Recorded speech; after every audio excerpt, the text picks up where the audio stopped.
Nosso Papo Coach de hoje irá tratar um assunto extremamente importante.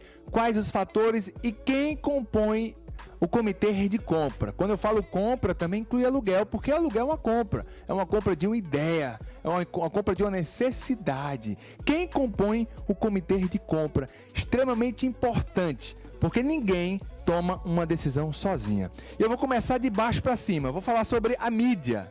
A mídia hoje tem um fator preponderante, principalmente o Google. Hoje, 95% das decisões de compra passam pela introdução, no mínimo, pela internet. O Google é um fator potencializador ou um fator negativo. E eu te pergunto, como é que está a tua posição no Google? Eu já tenho consciência disso e estou me posicionando no Google também, deixando bem claro a minha atuação e facilitando o acesso do meu próspero cliente, o meu cliente interessado a me encontrar através do Google. Eu passei por duas situações de aprendizagem que você poderá passar ou poderá se isentar dessas condições. Uma das foi apresentar um apartamento que há um tempo atrás sofreu um alagamento. E aí naquela situação você não está com conhecimento de causa e aí você fica meio estagnado, fica sem graça, fica sem ter resposta, você perde um pouquinho a credibilidade. E principalmente porque o cliente era um amigo meu e ele tirou toda a carga de confiança para mim e depois disse: Davidson, rapaz, lá foi alagado um tempo desse e eu não sabia de nada. Mas no Google você conseguiria levantar todo o contexto desse alagamento. Inclusive você teria argumentos para solucionar esse problema. Olha, aconteceu no ano tal, foi um cano que se rompeu, aconteceu isso, mas a construtora consertou, não existe mais possibilidade, que foi feito um serviço assim, assim, assim, assado. Eu lembro agora em outra situação que um riacho da prefeitura ficou, como é que se diz? Foi empatado de passar água e a água subiu e invadiu os térreos de um apartamento.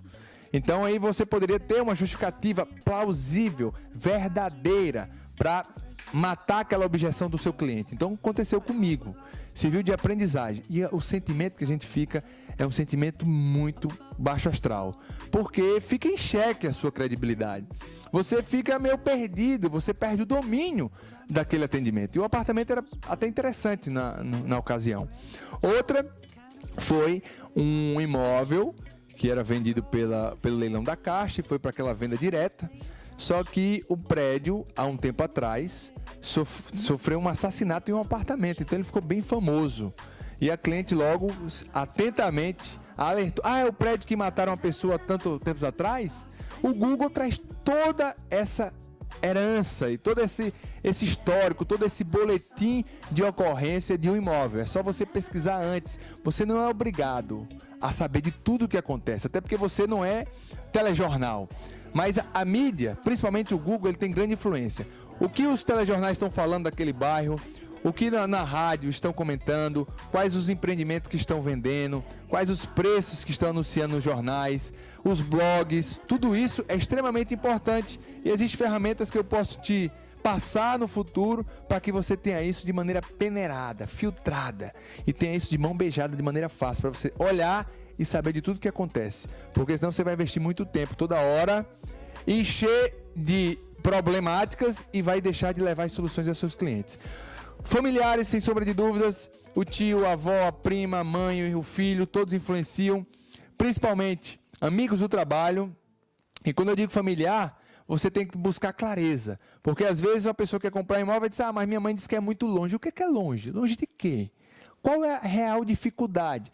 Lembra do vídeo que eu falei sobre o problema? Problema, você acha o núcleo do problemão, acaba se tornando um probleminha. Então, pega o problemão do seu cliente, descasca a cebola e chegue no probleminha e leve a solução. Porque tudo é muito relativo. O que é perigoso?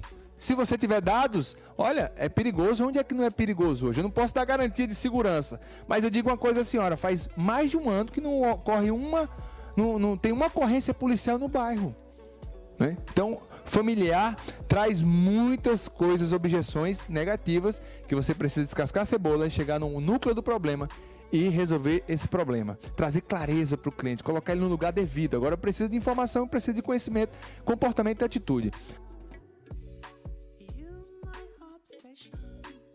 Amigos do trabalho, eles podem inclusive influenciar positivamente, podem dar opinião de que ouviu falar, referências que não são baseadas em fatos reais, são folclores. Existe muito folclore no mercado imobiliário e nós temos que ter muito cuidado.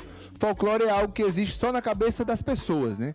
De fato, a gente não comprova, não tem nenhum fator histórico, verdadeiro, pertinente que comprove aquilo lá. Inclusive preço, viu? Quer folclore maior do que o preço do imóvel? Não existe. Então, bastante cuidado. Tente trabalhar de forma aliada.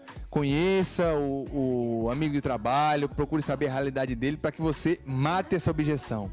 Por que ele tem essa concepção? Tudo tem uma causa. Tem que conhecer o seu cliente, saber o meio que cerca para que você possa blindar esse cliente. Porque o cliente está ali, ó, querendo tomar a decisão. E aí, para onde eu vou? E aí, bababá. Tá igual a barata tonta quando você joga um Baygon. Tá daquele jeito. O que você precisa fazer para ele ficar com um pensamento unificado, uma certeza, uma convicção? Um detalhe: forneça matéria-prima para que a decisão seja dele, viu? Se você tomar a decisão para o cliente, você pode errar. Você impulsiona, você meio que influencia, mas a decisão final tem que ser ele. Mesmo que você tenha decidido, você vai dizer: olha, se for seu carro, parabéns pela sua decisão, viu? Não tire o mérito dele, porque ali é o sonho dele e a conquista dele. Vale salientar isso. Vamos lá, vizinho atual e vizinho do imóvel pretendido. Gente, vizinho atual, mesma coisa de amigo do trabalho.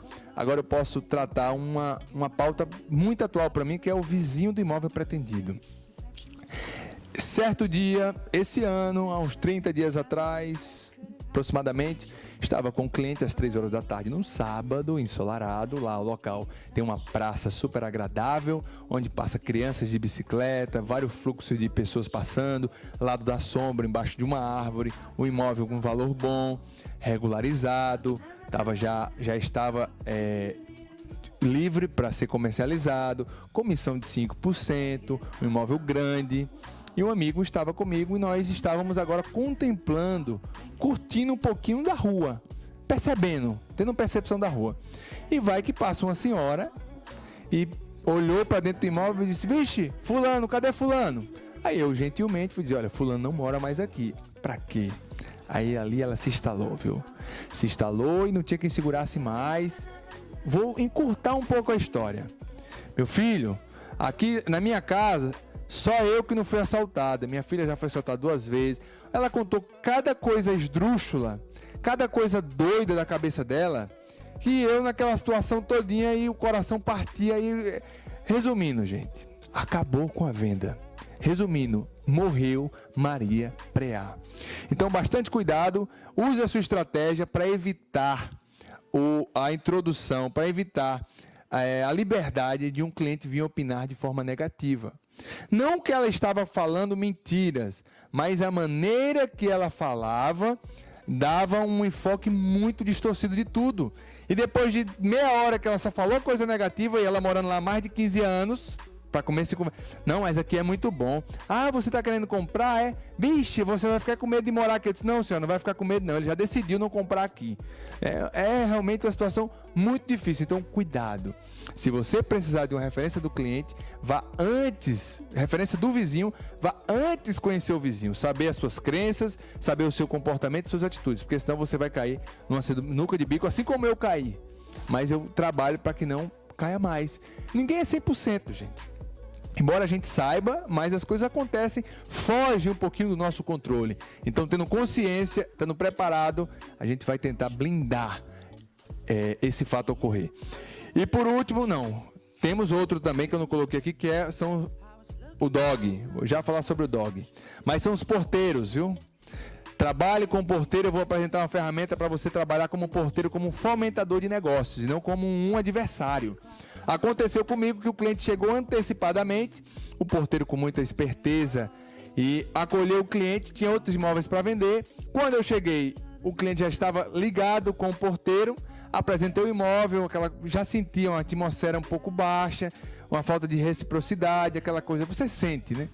E o porteiro querendo entrar, e eu dando um corte no porteiro, botando ele no lugar dele, mas ele ali melando o negócio o tempo todo. Quando eu saí, eu percebi que o cliente voltou para o condomínio.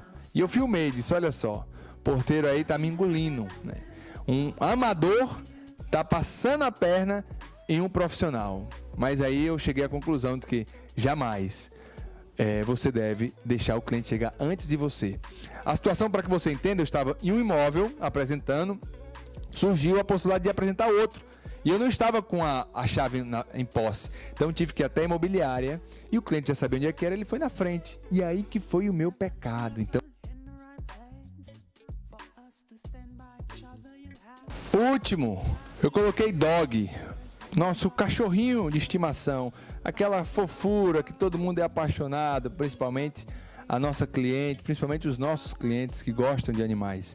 Olha, você filtra logo se ele tem cachorro, filtra para saber se o condomínio aceita um cachorro de médio porte, como é que está a convenção do condomínio, porque senão você nada e morre na praia. Já aconteceu comigo isso, não foi só uma vez não, viu? A euforia, a necessidade, a rapidez, e são pontos que passa despercebido. Na hora de fechar o contrato, e aí acabou todo aquele encantamento, toda aquela energia envolvida, todo aquele trabalho realizado vai por água abaixo. Então, o cachorrinho da madame, o cachorrinho da senhora, o cachorrinho do amigo é um fator preponderante. Tudo isso daqui, se o cachorrinho não puder morar direitinho naquele imóvel, não tiver o cantinho dele, pode ser que vá por água abaixo. Então não tem como ir contra esse lado afetivo pelos animais. Tá dado o recado? Quero você mirando e acertando o alvo, assim como um atirador de elite, snipe. Aproveite aí, deixa o seu comentário aqui embaixo no YouTube, no Facebook. Fala a tua história, onde é que tu pecou, como é que você aprendeu, o que é que você achou do conteúdo, compartilhe. Olha, no mundo de hoje, a informação só vale se ela tiver alcance. Ontem mesmo no telefone eu falava com um amigo, mais do que saber, o melhor é compartilhar. Então vamos compartilhar com os nossos clientes o que nós temos de melhor. Um abraço do seu coach, Davidson Neri.